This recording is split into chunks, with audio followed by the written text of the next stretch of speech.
क्योंकि खूब समझ लेना अच्छे से, अगर भगवान से हम प्रेम करते नहीं हैं और फिर संसार में हम रचे पचे रह करके जीवन व्यतीत करते हैं, इसके लिए भगवान ने ये संसार का निर्माण नहीं किया है।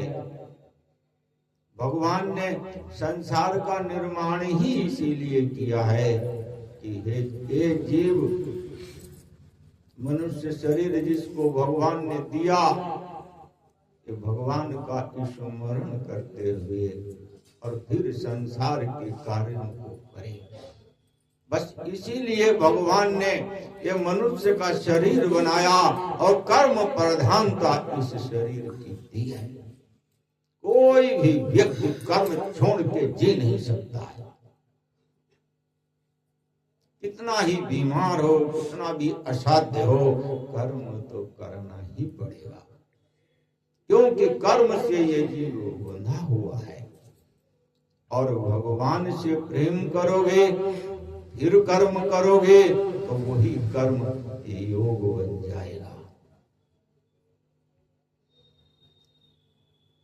और भगवान से प्रेम नहीं करके और फिर कर्म करोगे, तो यही कर्म बांधेगा, इतना दुख देगा, इतना दुख देगा कि खुद विचार करो कि ये पेड़ पौधे, कुत्ते, बिल्ली, चूहे कितना दुख उठाते हैं। कोई सीमा है?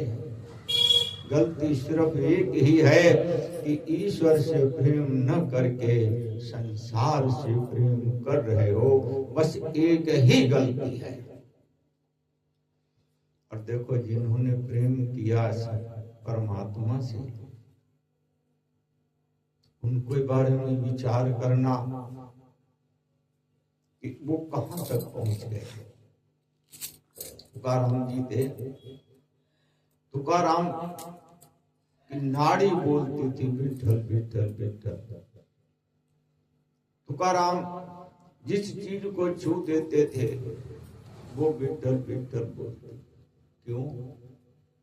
उन्होंने भगवान नाम का सहारा लिया था और फिर संसार में अपने कर्तव्य परायणता के कर्म किए थे। तो भगवान की भक्ति के लिए कुछ भी तो नहीं करना है, चाहे नाम का सहारा लो, चाहे भगवान की कथा का सहारा लो, एक जीवन में आधार तो लेना पड़ेगा भगवान से जुड़ने के लिए। देखो, हम किसी भी हालत में हो, हमको अपने आप को कमजोर नहीं मानना चाहिए। हम स्त्री हैं, हम ऐसा नहीं कर सकते, अरे क्या नहीं कर सकते। भगवान नाम लेने के लिए किसने तुमको रोका और कौन तुम्हें रोक सकता है? राक्षस, जलंधर जैसा राक्षस, उसकी पत्नी वृंदा, राक्षस की पत्नी वृंदा, और राक्षस भी इतना बड़ा राक्षस भगवान शिव जी के मारने से नहीं मर रहा था, सभी देवताओं के मारने से नहीं मर रहा था, इतना बड़ा राक्षस रहा होगा। और उसकी पत्नी, राक्षस खाना पीना सब दूषित होता है, बात व्यवहार सब दूषित होता है। अरे जब वो भगवान की होकर रह सकती थी तो तुम्हारे आगे क्या दिक्कत है? विचार करो। तुम्हारा तो सब कुछ अनुकूल है, पति भी अनुकूल, बच्चे भी अनुकूल, समय भी अनुकूल, परिस्थिति भी अनुकूल, सब कुछ अनुकूल। तुम भगवान का नाम नहीं लोगे तो आगे जन्म मिलेगा मनुष्य का? किसी ने ठेका लिया? कौन कह सकता है कि मनुष्य का शरीर दोबारा इस जीव को मिलता है? मिलता ही नहीं दोबारा इस जीव को मनुष्य का शरीर। जो जैसा कर्म करता है वो उस लोक में जाता है और वो उस जगह जाकर के अपने कर्म को भोगता है, चाहे अच्छे हो चाहे खराब हो। जब आगे शरीर मिलना नहीं है, और अब जो शरीर मिला है एक क्षणभंगुर शरीर है, सदैव योग करो, भगवान को जानो, यही हमारा कहना है। और सत्संग का सच्चा सार भी यही है कि प्रभु जी को समझो, प्रभु जी को जानो। कुछ भी तो नहीं करना, ना पूजा करो ना पाठ करो, कुछ भी नहीं करने में मन है तो मत करो। भगवान से तो जुड़ने का अभ्यास करो, नाम का अभ्यास लो, नाम लो, अपने आप हृदय के पट खुल जाएंगे। सद्गुरु तुम्हें ऐसे मिल जाएंगे, तत्व ज्ञानी होंगे, ब्रह्म का हमेशा चिंतन करते होंगे, मिल जाएंगे। तुम्हारा हृदय क्लियर होना चाहिए, साफ होना चाहिए।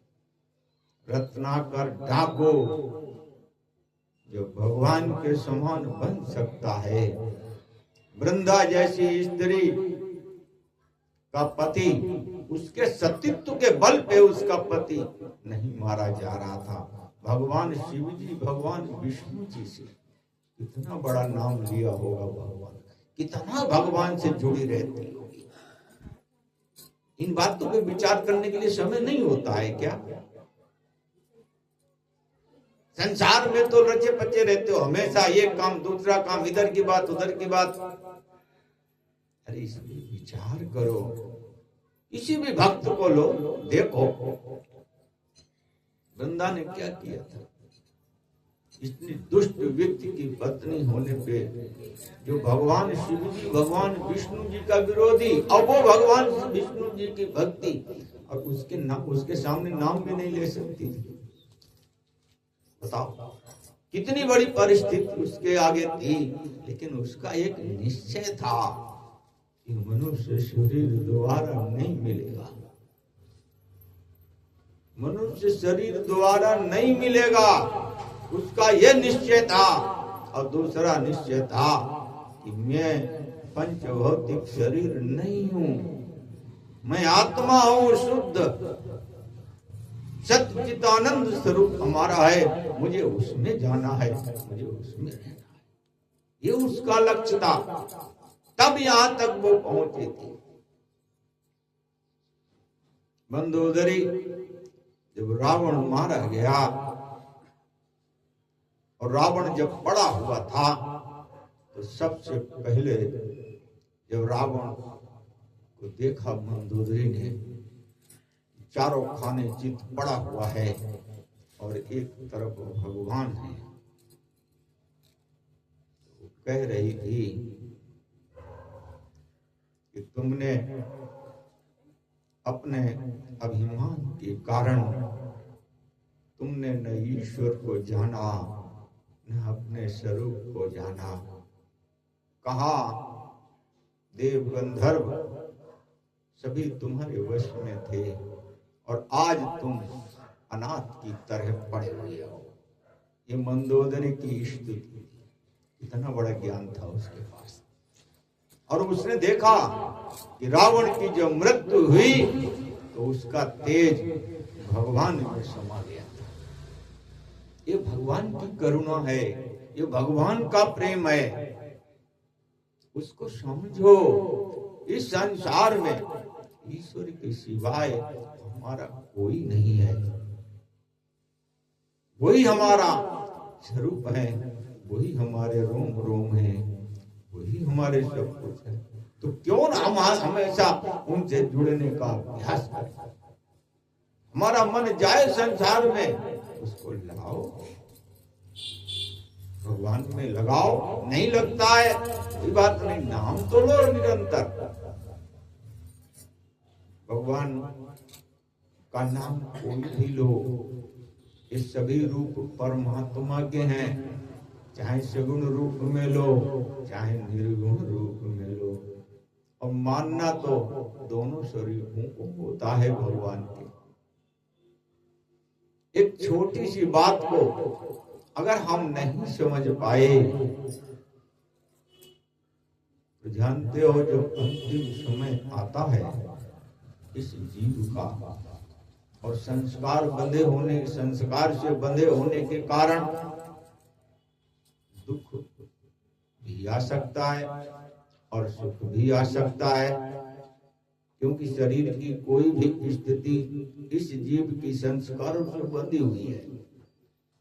क्योंकि पीछे इसने परमात्मा को छोड़ करके जीवन व्यतीत किया, इसलिए संस्कारों से बंधा हुआ है।